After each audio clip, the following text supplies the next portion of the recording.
everybody, and welcome to another episode of Horror Movie Night. This week, we are talking about The Convent. No! Sorry, The Convent. We're talking about The Convent. Not Christ. to be confused with also The Covenant. The Covenant.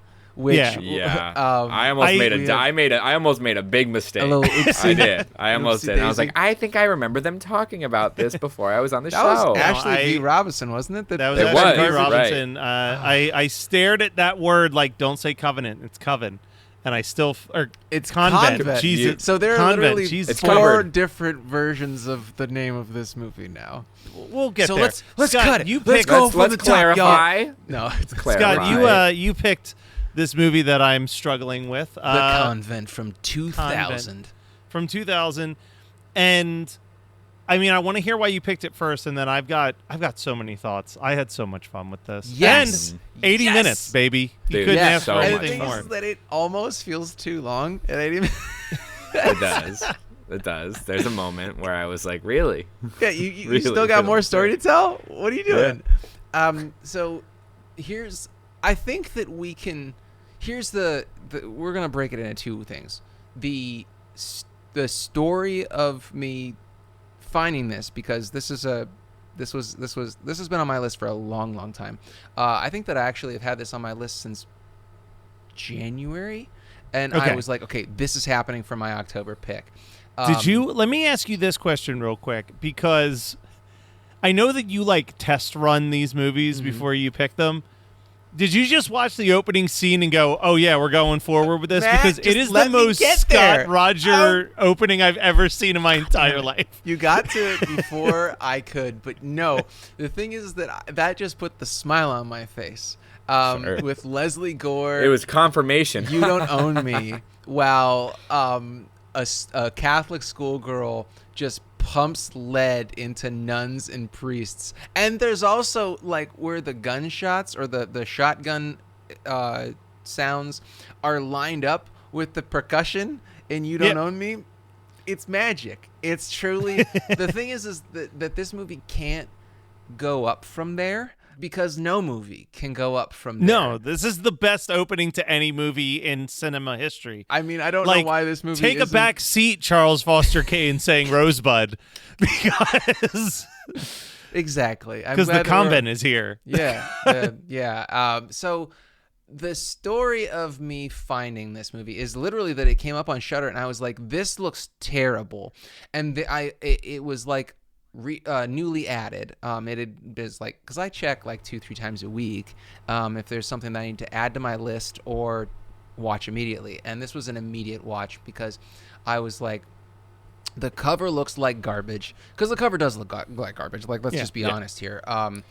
It's a woman with sunglasses smoking a cigarette, and then it says The Convent. And I think that the T in convent is a cross, but it doesn't really give you any. It's not committed to the cross, to be honest with you, though, because I didn't catch it. Like, it doesn't. It might be, read. but it doesn't read. Yeah, committed to the cross. I think Committed to that's the Cross is definitely a tooth and nail band that did not make it. Oh yeah. Sure. That sure. actually might be 2 on the nose. That might be like a No, forefront they record. opened for Stave Saker in 1997. I promise you. Nice Is that pull joke on just for Stave you Saker, two? though, Is man. anybody- Stave is Saker's anybody- great. I just downloaded Speakeasy by Stave Saker last week. It's a I great don't album. remember if Stave Saker was the band or not, but there was my buddy Scott, because yes, I had 2 friends named Scott growing up, and we were all 3 Scots that went to my school. But I was over at Scott's house, and he had, I believe it was a Tooth and Nail sampler, and we were listening to it because he liked MXPX, and he got me an MXPX. Like, there's no question about that. But there was some band on it that I don't know if it was Living Sacrifice or Stave Saker or some other whatever, but on this comp there was a band that did death metal vocals, and it was Not the first Stave time Saker. So it must have been Living Sacrifice then. Yeah, I was gonna say Stave Saker. If I was to compare them to any band, it would be Tool. Like they were Okay. very I was like close, but they were very like epic songs with like very Maynard inspired vocals. No, Living Sacrifice or Zayao would be like the death metal. I don't think it was Zayao, because vocals. Zayao I think was later on, because this would have been 1990 6 or 7 at the very Well, latest. Zayal's first album was 92, so were they on like a tooth and nail comp? I mean, this is maybe a conversation for a Patreon. I'm assuming that this was a Songs from the Penalty Box Volume 1 is going to be my best. It must have been. You guys do this. Yeah, I do. I really do. If you go to patreon.com/HMN podcast and you listen to any of our soundtracking episodes, this is what we do. Who knows? This episode may have inspired one of Matt's future picks to be a Songs from the Penalty Box listen. Hell yeah. I would not be upset with that.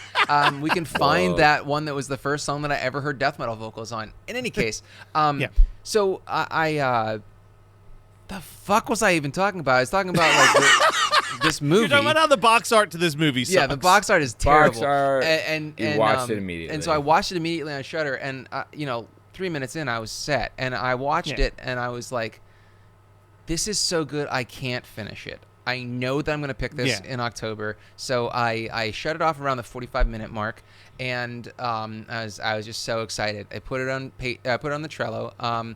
And this summer, when I was at the Retro Attic, which I've talked about this place a couple times on the show, Matt loves it because he and I went to it when he was here back in August. And so many CDs. I'm still working my way through the CDs I bought at that Retro Attic. But I found a VHS copy of The Convent, and I was like, this is $5 I must spend. So I snagged that, and it just felt like Adrienne Barbeau was like, "Scott, you have to watch and discuss this movie that I'm in." That's what she sounds like in my head, which her voice in this movie is so much gravelier. In any case, yes, that was the way that I found out about it, and it was so new on Shudder when I watched it. There were no reviews, and so I was like, well, I'm just gonna go in blind.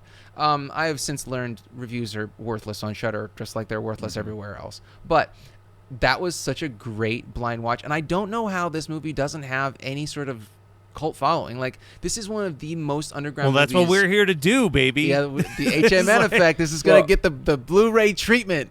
I think that it might. So, I feel like it might. I didn't know it was Mike Mendez, which is, I mean, Should we know as him far from as something like, so he did Big Ass Spider. He just recently did a segment of Satanic Hispanics. If not, like, I can't wait to watch the whole thing. It's going to be awesome. Yeah. He's just sort of well known in that sort of like LA horror circles of filmmakers who cut their teeth like in the early 2000s, if not even earlier. Like, he's kind of like almost adjacent to Adam. He's like a decade later than like Adam Rifkin. So he's like doing the things that like Rifkin sort of did. And I mean, I'm talking on my ass a little bit, but this is how I categorize him. Well, no, right? but Kyle, like, so this is how I categorize him. So the thing is, one of the other things that I love about Letterboxd at this point in my life is that I can look at who else has reviewed a specific movie, and that can give me a gauge on like how popular the movie is, because it'll show me all of the people that I follow. Yeah. What blew me away with this movie is that like I have a very kind of limited friends list on Letterboxd. Like, I follow you, I follow Robert Bacon, I follow Chris Fafalios, and then like I follow Joe Lynch, Becca McKendry, Elric Kane. Like, I follow like the horror podcast community. The only people that I follow who reviewed this movie were you and Brian Berger. Wow. Nobody else. That makes so much sense, though. This is such a but that's what I Berger mean. movie. So it's like this makes sense in like a more of like an underground but I was blown away. I thought for sure that I would look and like Joe Lynch and Rebecca McKendry would be like, and I thought all it was just going to be under our radar, right? But like, no, this is Scott. This might be our biggest chance for someone to point to our podcast and say that's where we found it. And Kyle, I just heard a noise. What the fuck was that noise? Well, it only inspired me because I saw Scott over there sipping on something that looked real good. So a sweet baby Jesus. Yes, a sweet baby Jesus. It's a chocolate peanut butter porter. So, I mean, I've had it many times in my life before, but I just... It's a great beer. I couldn't find anything with a nun on it, so I just went for a sweet baby Jesus on it. So I had to do a little bit of a stretch, and I was going to crack it when you said Adrienne Barbeau, but I held off. So I have Terp Fog. Fog, of course, being Adrienne Barbeau, and the Terp... from the terpenes and weed being, because this is such a stoner movie too. Like, it really, really what's is. What's the character's name? It's Spanish for bean. Yeah, he's bean. Yeah, which is so. It would be so fucking racist if a white guy wrote this movie, but no, it's okay. Yeah. Yeah. No, it's all right. Mike Mendez, you get the pass. So I have to call out. There's at least one listener listening who I feel confident is aware of this movie. So Will, this episode is for you, baby, because I read in the IMDb trivia a sample of Mo laughing and belittling Soul was used for the industrial metal band Combi Christ's song Prince of Evil. Oh, wow. Shout out to Will, our Will? listener Yeah. and the drummer of Combi Christ, for probably being the only person who was like, "Holy shit, they're doing the Convent," versus everyone else going, "What the fuck's the Convent?" Or they're going to see they're going to watch the Covenant, and they're like, they already did that one.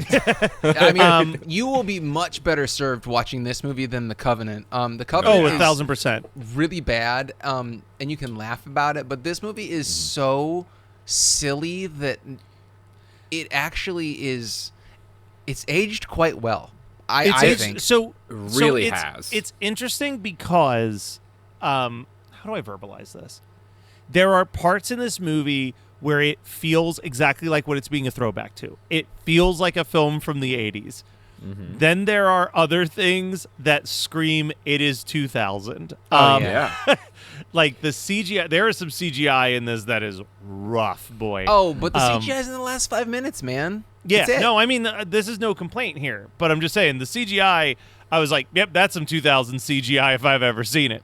No, that's some fucking Jason Goes to Hell CGI. You know, like, Yeah. let's be fair to this movie. That's true. That's true. I do want to shout out that I had a real laugh at our punk goth girl.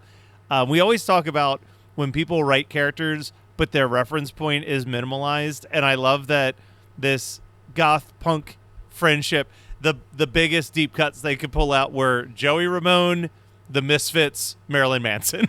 Yeah.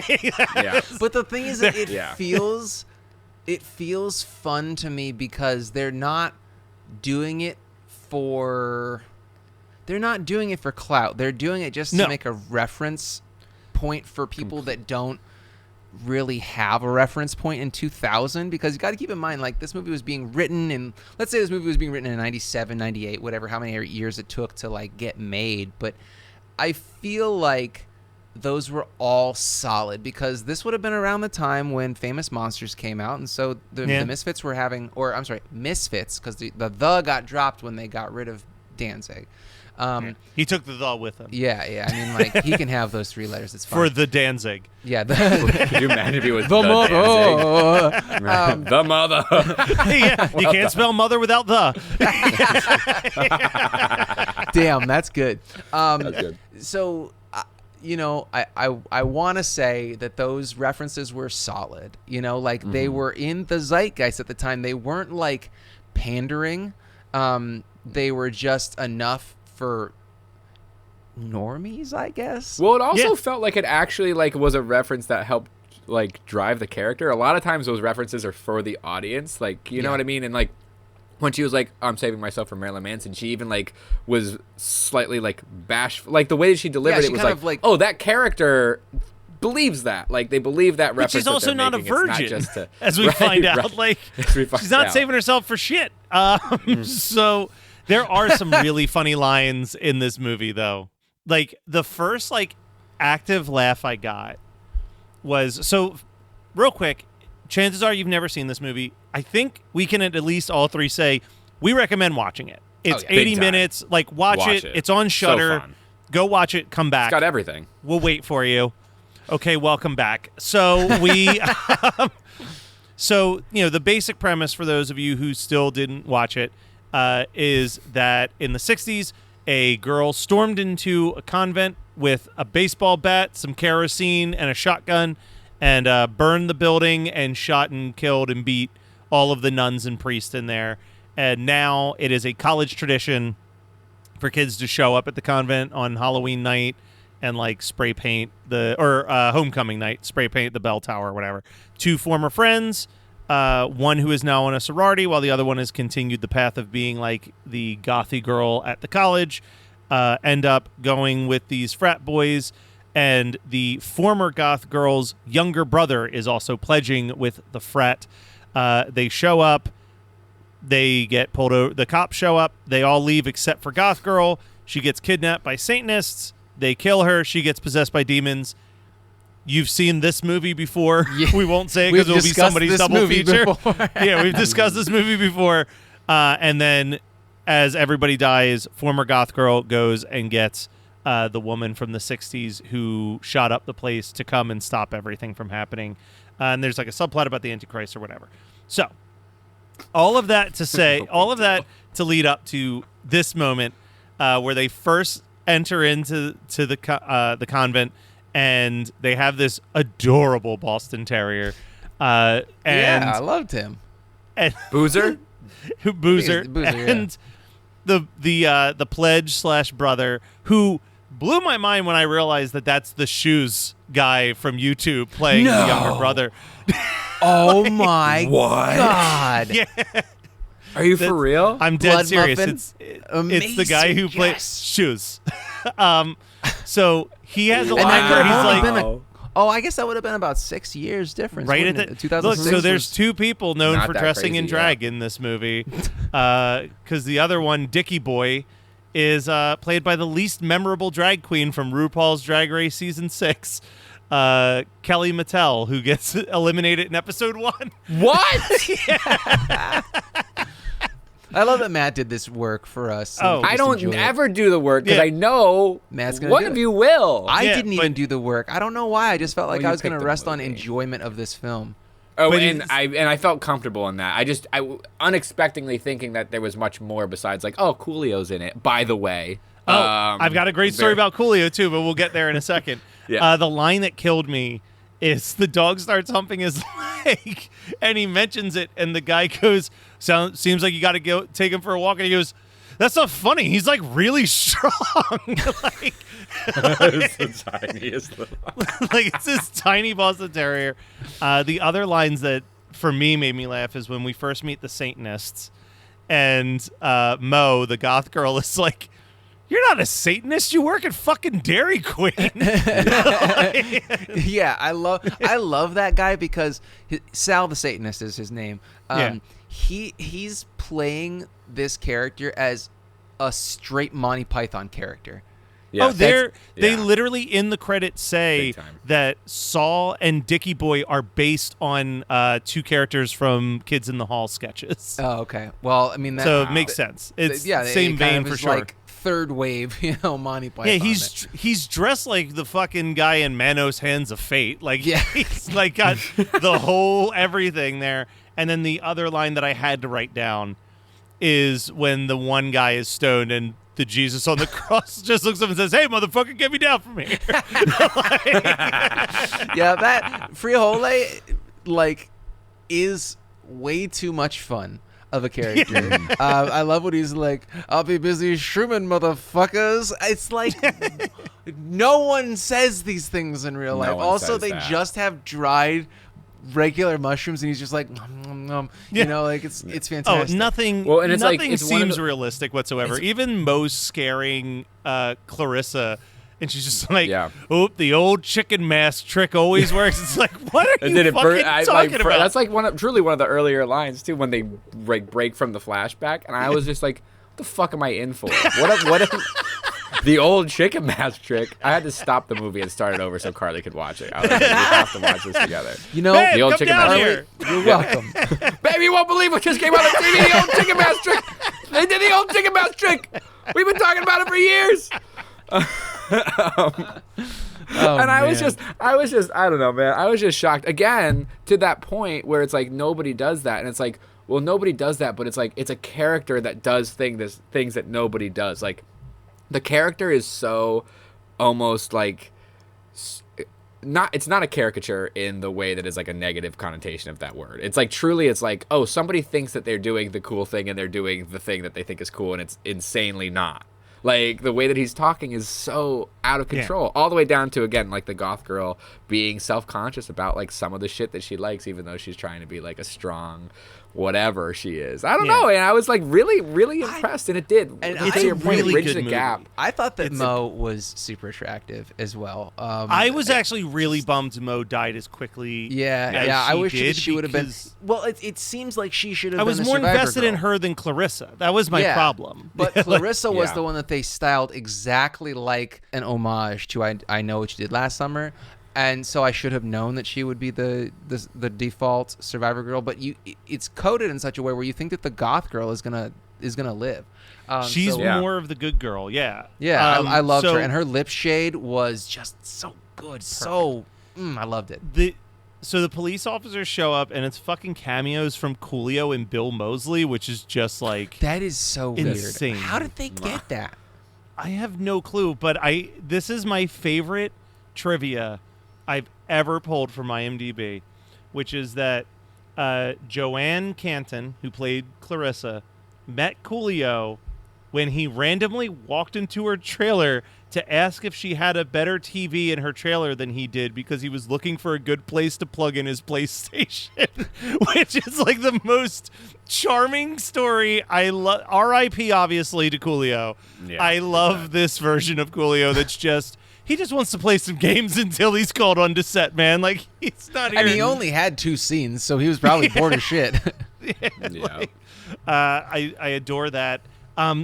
Honestly, I was like, I had no negative critical things to say about this movie, probably until the possessions start happening. And even then, it's not bad, but it was like, man, for everything that they did right with the casting and the script, there was no fight choreographer on set because when she turns into a demon and tries to fight them, I'm like, what the fuck is happening? It's like season 1 Buffy fighting.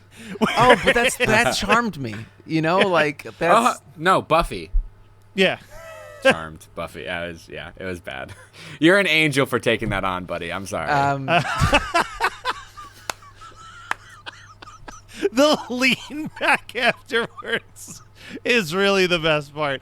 The possession effects didn't work for me either. In this But dude, one, I though. loved the possession effects in this because I like how they look after. When they're you being mean possessed and it's that like it's the fast- spinny head. Yeah, no, that was stupid. But that's okay. That really didn't bother me at all. I just love the fact that there's so much blacklight paint in this, and Yes. and they're basically getting shot with paintballs full of blacklight paint.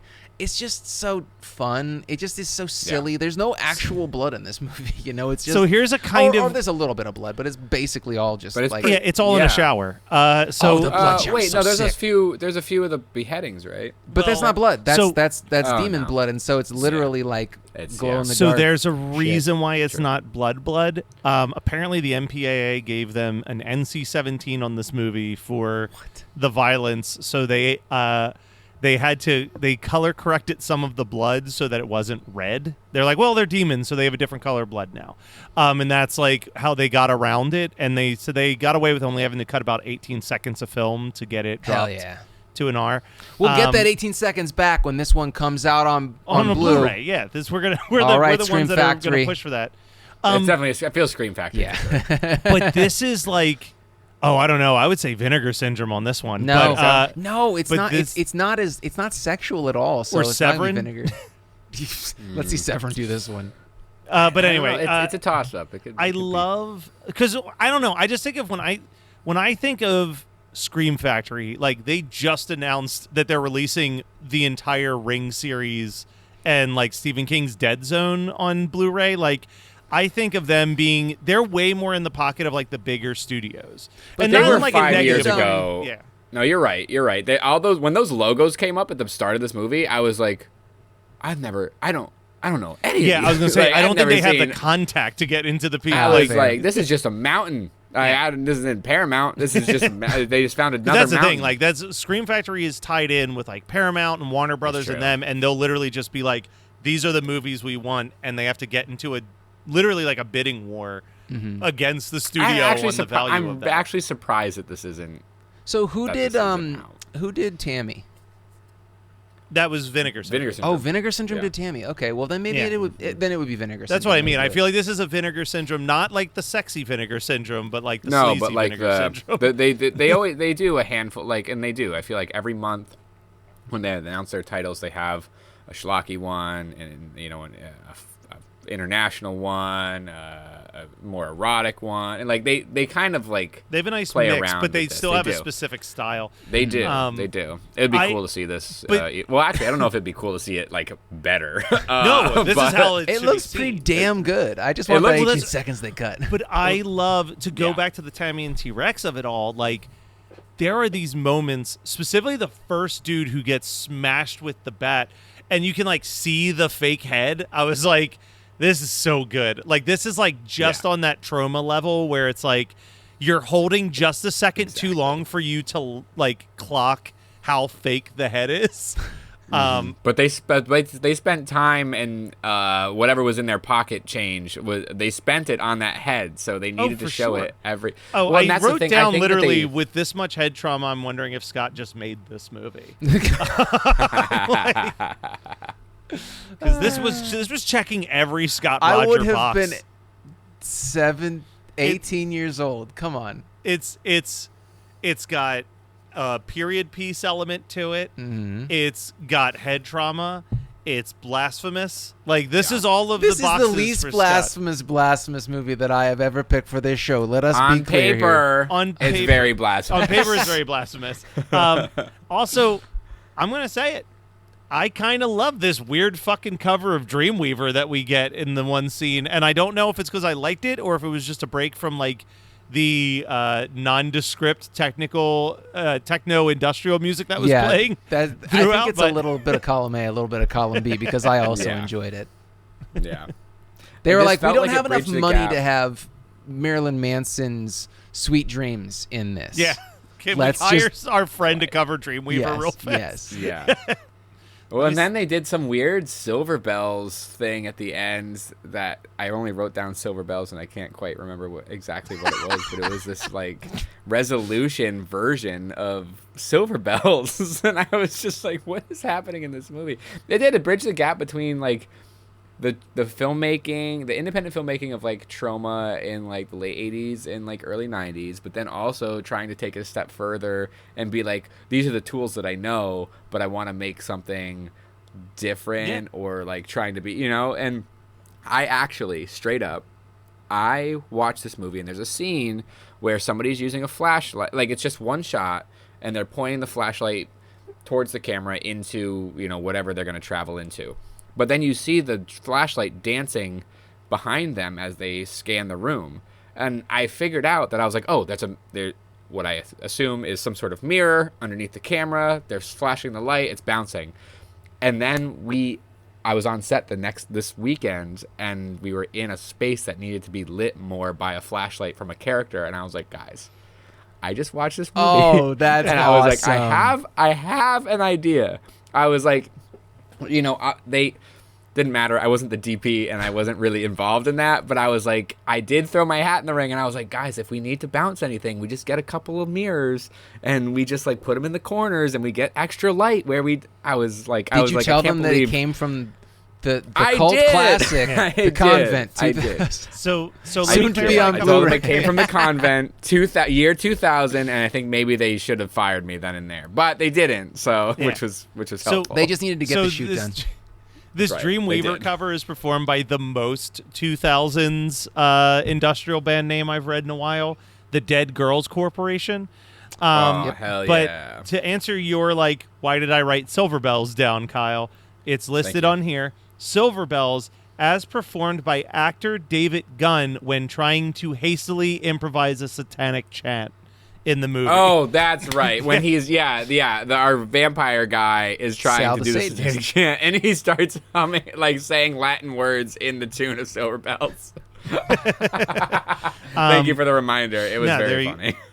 That's how it's written on the I just IMDb sometimes need to soundtrack specify list. my notes. Yeah. So the only other two things I got to mention. So they get Adrienne Barbeau, who's playing the grown-up version of the girl from the beginning. time. She rolls in. She decides that she's going to blow up the whole place. With to one take- Molotov, by the way. With one Molotov. She's and only got boy, the one left. if there was ever a moment where I wish that this movie I could share just one scene to somebody, it would be this closing shot of this shoddy CGI fire on the building as it fades out, because It is rough, and they made the right decision to only have it on screen for about 3 seconds before it fades out, and then everything's But then we great. get the post credits. Or I mean, not the post credit. We get the epilogue. You know, We get that epilogue. Clarissa's laying in bed. She's thinking about everything that happened. She's apparently getting a 4.0 because she's the sole survivor of this experience. Yeah, when your Listen, roommate man, dies. you've seen dead men on campus. You know the rules. Oh, all right. Yeah. Okay. Her brother finds the dog, so they take in the dog, Yep. and turns out that was a mistake because the dog gets the green demon eyes, and I thought for sure we'll get the eyes, dog will jump at the camera, and I did not anticipate that we were going to see this girl with a fake dog on her neck for a couple seconds. Didn't see that. And it was perfect. One last IMDb trivia fact, because I mentioned the green eyes. They could only afford one set of fluorescent contacts, so everyone had to share. Oh my God, that makes my eyeballs hurt. I love them. They really just went for it. And the thing this is, is a movie that went for it. It looks like, I mean, like, it's very obvious to us that it's like a low budget film, but compared to a lot of other low budget films that we have discussed on this show, Oh, it looks It looks fantastic. fucking awesome. It's it's super well crafted. I think Like, to your point, Kyle, they really leaned on their strengths. Put down that smartphone and listen to me. I'm Matthew Milligan, professional musician and lifelong Weird Al fan. Each week, I'm joined by professional podcaster and close personal friend Matt Kelly to take a dive off the deep end into the vast career of pop culture icon Weird Al Yankovic on our show, Weird Algorithm. Along with some very special guests from the worlds of music and comedy, we tackle every song, every television appearance, and every bit of sketch comedy Al has produced in chronological order, covering the good old days of My Bologna and Eat It, the fun zone of tacky and white and nerdy, and everything in between. As we go, we're ranking the songs, albums, and music videos in the hopes of creating the ultimate guide to a career bigger than the biggest ball of twine in Minnesota. So the next time you're having one of those days, stuck in a traffic jam, wondering why does this always happen to me, just kick off your sneakers and stick around for a while because we've got it all on Weird Algorithm, available wherever you get your podcasts. And now you know. Was that enough references? Scott, what was your double feature? So I have two. I have the obvious, and then I have the one that actually feels, it has the same energy. You pick. Same energy, I think. There's nothing out there. Ooh. It's the same energy. Wow. And that would be a really fun night. For me, I don't know if it would be a really fun night for anyone else. How about you, Kyle? What's your double feature with this? I've picked this before, but I just keep thinking about how this movie was made, and I keep thinking of the anthology Chillers. Okay. It's got the same like color palette. It just has some possession stuff. It has what feels like creative choices for a shoestring budget. I don't know. I gravitate towards that movie a lot. So Chillers. First off, I'm picking another movie that features Coolio in it that came out in 2000. But looking at Coolio's filmography credits, I forget how many movies Coolio actually was in, including Batman and Robin. But in 2000, he was in this.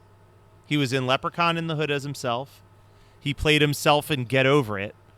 But the role that I think of when I think of Coolio as an actor is a very deep cut horror parody film called Shriek If You Know What I Did Last Friday the 13th, where he plays a Prince-inspired character who was formerly the principal, but now he's the administrator formerly known as principal. It is a truly trash-tastic. You almost had 2 weeks in a row Where you've had where something I right had next it to you? next to me. You almost had 2 weeks in a row. I cleaned my fucking table before I left this weekend, and I am so mad because I had Shriek right here. Looking at his IMDb credits, I'm concluding one thing about Coolio, which, I mean, look, he might just be taking whatever paycheck comes to him, but based on the movies that he appeared in, I think that Coolio is a very big comic book and horror movie fan because he also appeared in Daredevil and a bunch of other like low budget horror movies. So, you know, again, R.I.P. But I think Coolio was one of us, man. I think he was love that. I think he was I a like big this. I like horror to loving believe nerd. I like to believe that for sure. Now, before we dive into the what did we watch this week, hey, what's going on? It's still October, which means that the scare packages are still available on the website. Go to hmnpodcast.com. We already got our first scare package, which meant that person probably got a little bit more for their $40 than anybody else because, hey, I want to celebrate people who are on top of their game. But you are going to get some cool shit when you order a scare package. You'll get a shirt. Let us know what size. Let us know what shirts you may already have so we don't give you a duplicate. You're going to get for sure an enamel pin. You are going to get for sure a horror movie VHS keychain. You are for sure going to get a nice full set of our trading cards that we hand out at conventions and an assortment of other stuff. It could be some of Scott's music. It could be some DVDs or comic books from my basement. It could be a bar of horror movie night soap. Yes, we do in fact have that. Smells Who knows? So good. The sky's the limit, but you will get a cool thing that you will be proud to own when you order a scare package. And you're helping us clear out our inventory, and you're helping us be able to get some new shirts printed in 2024. If you want an As Seen on Tubi shirt to happen as badly as we do, we need to ship some scare packages this October. And then also just hit up our Patreon, patreon.com/HMN podcast for all your podcasting needs. And now, what do you guys watch this week? Scott, how about you hit us with one? Well, I'm so stoked that the strike is over. Well, let's clarify. Writers over. Yes. Actors are still doing their thing, but the fact that the writers have struck a deal hopefully means that the actors will also soon strike a deal. Not far behind. Not far behind. So, but yes, continue. I watched both of the Meg movies. I watched the Meg 2 last night. Dude, same. I finished it last night because it takes me a couple of nights because I'll fall asleep halfway through. I like the Meg 1 better, though. I think. did too. I did as well. They are absolutely ridiculous movies. I knew 2028, the Meg will happen on Horror Movie Night. It is like the perfect. It is such a Matt Kelly movie. Oh, I was trying to explain it to. So the girl that I've been seeing, her one son loves sharks. And he's seen Jaws a couple times. And she's like, he really wants to see the Meg, but I'm afraid it will terrify him. I'm like, if he can handle Jaws, he can handle the Meg. Oh, yeah. And she's like, well, what is it? I'm like, it's like a Fast and Furious movie with a giant shark. Like, it's not played for horror. It's definitely played for dumb action. Yeah. Yeah, it was just super fun. And I mean, both of them are just very mindless. Jason Statham is just great, like he knows what he is. Yes, and I and appreciate he that. leans in without showing any dissatisfaction with his lot in Hollywood, and I love that for him and me. Because I know that Vin Diesel is apparently kind of cool, like he's like a D&D nerd and all that stuff. Yeah. But from the outside looking in, Vin Diesel, I feel like thinks Vin Diesel is better than Vin Diesel is, whereas Jason Statham knows exactly his space and plays to that strength. Yeah. How about you, Kyle? What you were on set, so we will understand if you didn't get to watch much this week. Yeah, I didn't. Tuesday nights are fun because we record. And then Carly gets home a little bit later, and it's not fun because I certainly miss her, but there's a moment in time if I get all my work done, for about an hour I can watch something that she really does not want to fucking watch, right? So the other day she even proclaimed, I don't want to watch any of your, she said something along the lines of, I don't want to watch any of your low-budget sex films or something so like that. So Severin's out. So Severin's out. The one that I was watching was I think it was my fault. I led with, babe, there's cock and ball torture in this movie. Like it was, Is it called CBT the movie? No, and that's the crazy thing. The movie did not lead with that fact or with you did. The trait. But I did, and I scared her away. But I watched a movie called We Await, which is a shot on video, weird, psychedelic, oddball thing that certainly thought that it had a lot to say, and maybe it did, but it lost thread probably with the cock and ball torture, to be honest If you're with you. really mince But it's it. also 54 minutes, and I can sit for a weird, artsy, 50-ish minute piece from the mid-90s. But it was released, I think Saturn Core, which is a partner label on Vinegar Syndrome, released that and Red Spirit Lake as a double feature.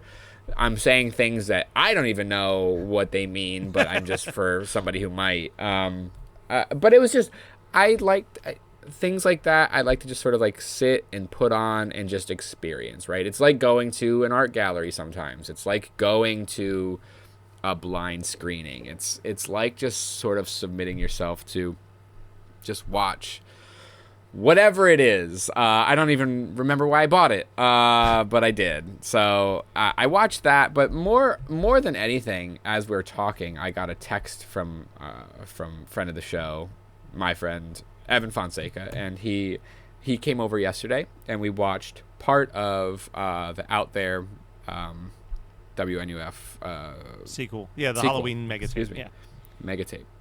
Loved it. He loved it. We did not finish it. He loved it though. It was one of those things where it's like when we watch things when friends come over, I soft pitch a thing, but I'm like, we don't need to do this. Like, we also like to play games. We like to talk. Like, we are a mixed bag, and he was only here for like less than 12 hours. So I was like, I'm going to put this on. We were talking about watching Halloween commercials. So I was like, this is perfect, dude. Yeah. And we're shooting a thing that I take inspiration from what Chris did. I truly do. So I wanted to show him. He loved it. He just texted me as we're having this conversation. He's like, where can I get that DVD? Like, where can I buy the Out There special? So I told him. And I sent him the link while we were talking. So more than what I watched, it's more of what I showed to my friends. What I shared with people. Well, I'm not even going to talk about something I watched because we made a reference to it earlier. I've been working through a lot of CDs lately that I bought at a combination of things. I bought a bunch of shit at the Retro Attic. Every time I go to visit Chris in Pittsburgh, I hit up his local CD warehouse and load up. And then listener of the podcast, Eli, dropped off literally a laundry basket he found on the side of the road filled with random albums. So I've been just working my way through all this different stuff. But I do want to talk about what I think is my favorite album of 2023 thus far. The whole year? Of the whole year. So, look, there's 2 more months, and I have not listened to that much new music this year, to be fair. But a lot of people are going to be throwing out a lot of pretty big artists' releases. I really did enjoy the new Olivia Rodrigo album, but the album that, like, put me through a beautiful ride, and no one's talking about it because the time for this pop star has kind of faded over time. Kesha put out an album this year called Gag Order that is absolutely phenomenal. So, as you know, Kesha went through this whole thing with Dr. Luke. Dr. Luke then countersued her, which is where the title of the album comes from because she cannot talk about the lawsuit anymore, hence the name Gag Order. The cover is horrific. It's just Kesha with a bag over her head, looking like a dead body. And it bounces between, like, you get some of that old school Kesha, like, filthy pop songs, but then you'll just get these, like, 3-minute art pop songs. Like, it's covers so many different genres. There's a little bit of country there, there's a little bit of rock there, there's a little bit of punk there. Like, she pulled all these different genres, and it's her first album that she did with Rick Rubin, who nice. is like the king of, like, revitalizing people's careers. And I was reading an interview with her because I was like, this is a really special album, and, like, I couldn't put my finger on it. And then she said Rick Rubin was the first producer I ever worked with who said, don't worry about writing a single, it doesn't matter. And, like, it was the first time that she just, like, wrote an album of, like, here's how I'm feeling, these are the emotions I'm in, and not thinking about, like, will this sell? And he's like, it probably won't. He's like, let's be honest, it probably won't. Just write how you feel. This is important to get this out. So it's just a really personal record. I would compare it to if you really liked Rainbow from Kesha, which was the first album she put out after the Dr. Luke stuff. This feels like a perfect parent piece. Her album in between those two is still my favorite album that she put out, High Road, but those two just are so good. So good. So big shout out to Kesha and Gag Order. And a big shout out to all you for listening to us. Welcome to the loving arms, the loving embrace that is Horror Movie Night. Next week, it's the the last episode before Halloween, which is a sad thing to say, but boy, do we have a Halloween surprise for all of you. And stay tuned to find out what that Halloween surprise is.